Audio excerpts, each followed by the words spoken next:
What happens when chasing the algorithm starts to feel like you're chasing your tail? How do you stay grounded when you lose sight of yourself in doing so? As creators, we live at the crossroads of art and analytics, creativity and optimization. So today I thought it would be valuable to discuss the tension between staying true to your creative vision and growing your platform. If you're anything like me, you have no time for wasting, and the hope is that by the end of this conversation, we'll both be better equipped with a roadmap for balancing our personal satisfaction with strategic growth, in the hope that we can position ourselves to create content that resonates with both your audience and your own sense of purpose. If you don't know, my name is Chad Joshua, and I'm working my way through writing a 100-song catalog. I write songs about populism, freedom, and liberty, and I use this channel as my artist channel to promote those songs. In my free time, I like to make these videos to consider strategies that we can apply in order to make our own personal pursuits as effective as possible. Now, before I get too deep into this, I want to start it off by framing the whole conversation. I'm 1 year into building content for my channel, and in the process of that, I have watched thousands of hours of YouTube strategy content in order to ascertain what is and isn't the best practices for promoting and releasing content. I have also purchased and subscribed to a number of coaching programs in order to be confident that I am making the most efficient choices that I can. All of that said, one of the things that I've heard repeatedly over the process has to do with the idea and the perception of the algorithm punishing people, and you'll often see the strategists come on and they'll make some sort of a high heel pronouncement down onto the people, reminding them that the algorithm is really just the people. And my summation of that, in my perception, is to say that if your video is not being viewed, it's not being viewed because people don't like it, because the algorithm is people. And that may be true, but what happens if the algorithm is feeding the content to the wrong people? Take my own content, for example. Populist, freedom, liberty. Now, for one moment, consider your own bias. Did YouTube send me to the right people or to the wrong people? If you got this video and you don't like who I voted for, then I just made my case. And don't get me wrong, I'm all about doing my best to get along with everybody. All I'm saying is that certain content, it deserves a home in front of a certain audience. It will flourish in front of a certain audience. There's something for everybody. Sometimes when I'm tracking my content, the big area I like to look is what videos are referring to my videos. And when I see those videos, I know that the algorithm is out of its mind. So the strategist should get bent? I don't know, it's hard to say. I'm too terrified not to have a strategist give me some information to consider because I haven't any time to waste. And this is the nightmare of the whole thing. But the people who find success in it, they'll sing and dance the praises of it. Just look at trendjacking, for instance. It's embarrassing. But everybody has to eat, so, and I'm not trying to be negative. I'm genuinely trying to create content that works. But the other flaw of the algorithm is that it drives you into a niche, and then it takes all of your beautiful wings, chops them right off. And how dare you move outside of that niche? And should you move outside of the niche, then you'll be mocked and scolded by strategists who remind you that you're not Casey Neistat, that you're not Peter McKinnon, and you don't have the, shall we say, right to do whatever it is that you want.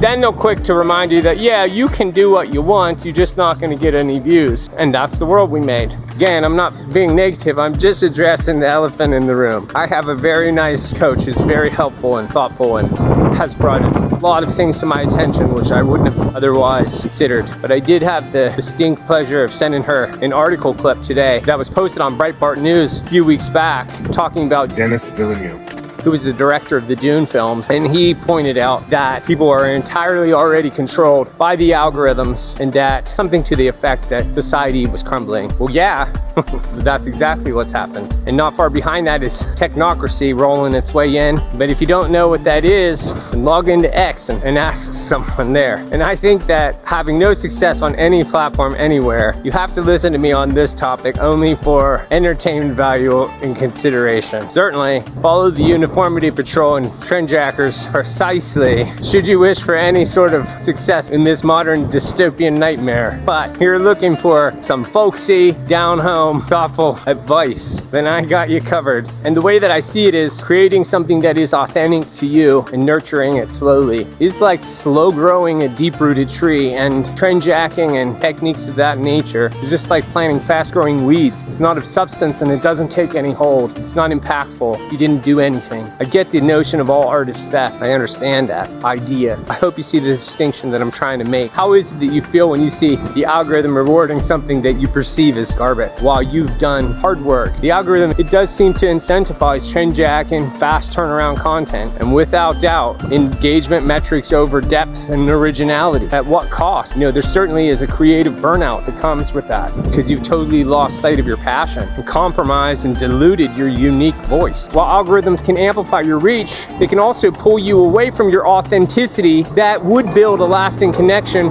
with the right audience if you were better presented to them. Keep moving fast as you can, like you're on a treadmill, but you're just caught in the same place. You didn't develop anything that was you just developed a system that caters to theirs. So I'm curious to know how this is going for you. I know there's two schools of thought on it, and now you know which school that I'm in. But seriously, what's one time that you felt conflicted about creating something because it was more for the algorithm than it was anything that you cared about? Yeah, tell me all about it. Drop a comment below. I'd be happy to hear your story. I know it's not easy because what's the option? You know, you're creating something, you don't have a regard for being in a niche box. You're just trying to live free. But according to the coaches, the algorithm doesn't know how to share that.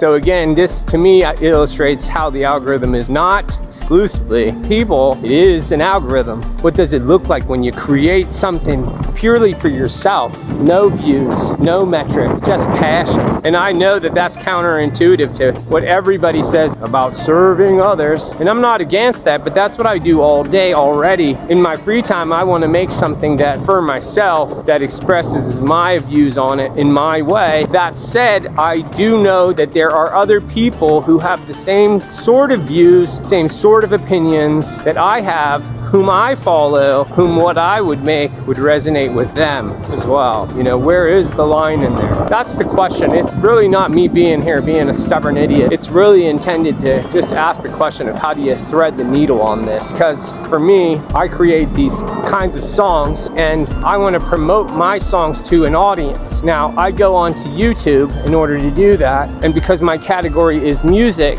you know, the best ideas and topics that you can have for promoting your music are things like how do you build a song, show behind the scenes of writing the song, show behind the scenes of making a music video, show behind the scenes of this, behind the scenes of that. Now, if you're an algorithm, who does the algorithm promote that to? It seems to me that the algorithm isn't going to promote that to maybe somebody who loves populism, freedom, and liberty, but rather somebody who wants to know how to make a song, who wants to know how to record a song, who wants to know how to make a music video for their song. And that isn't the audience that I'm after at all. Zero, none. You know, I want to connect with the audience of people who aren't interested in making music at all, but have a passion about freedom and liberty per se, as I do, and these songs are for them. So it's that sort of a conflict where you can clearly see that the idea that the algorithm is people is really bull. It isn't. It's an algorithm. It's a system of ones and zeros, a system of categorization. And how I just described it,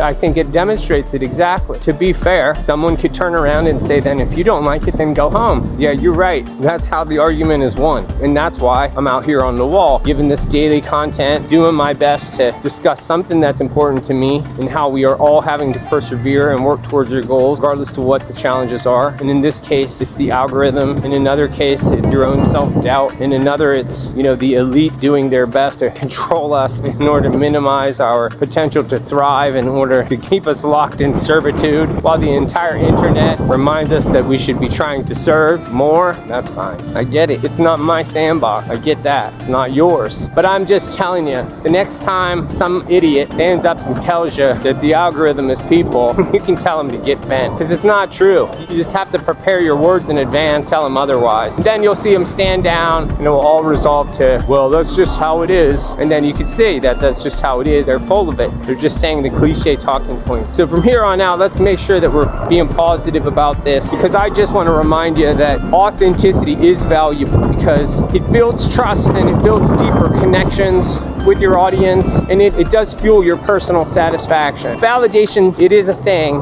Having tens of thousands of views on something you create must be a wonderful thing. But I had it suggested to me today to do some trend jacking something, and I just had to decline that because it's just one step too far. Hopefully content like this can set me apart, where we're refusing to be complicit idiots and instead we're doing our best to remind people about what life really is when we're free of this digital matrix that is being laid down over top of us. And hopefully it is that eventually with time your content does get in front of the people who would best be inclined to appreciate it, and hopefully at that point you can find the reward of being yourself, and hopefully that will validate your purposefulness. So I would be real curious about some piece of content that you've made being on the mark representing you. Tell me below what went into it and how it worked out for you. Even now, some of the things that I am most proud of having made have the smallest views on my channel.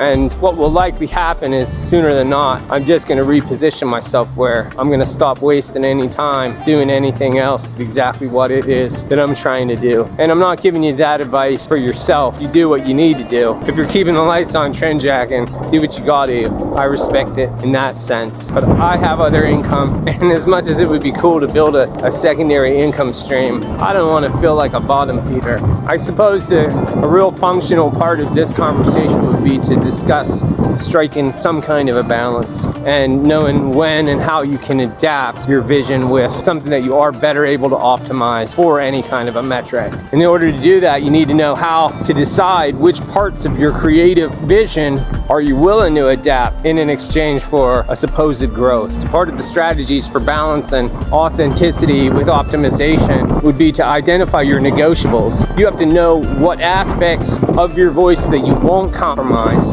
and rather than conform, perhaps there's a way that you can adapt. You can tailor your work towards trends without losing your unique perspective in the instances where you don't feel a gag reflex in doing so or repulsed by it in any way. It is distinctly up to you. It's your call. I think at a large, this is an erosion of these kinds of qualities of dignity and pride in an efforted cattle steering into conformity and collectivism. And in the nature that it's such a slow-moving monster, I think it demonstrates itself as diabolical and clever at the same time.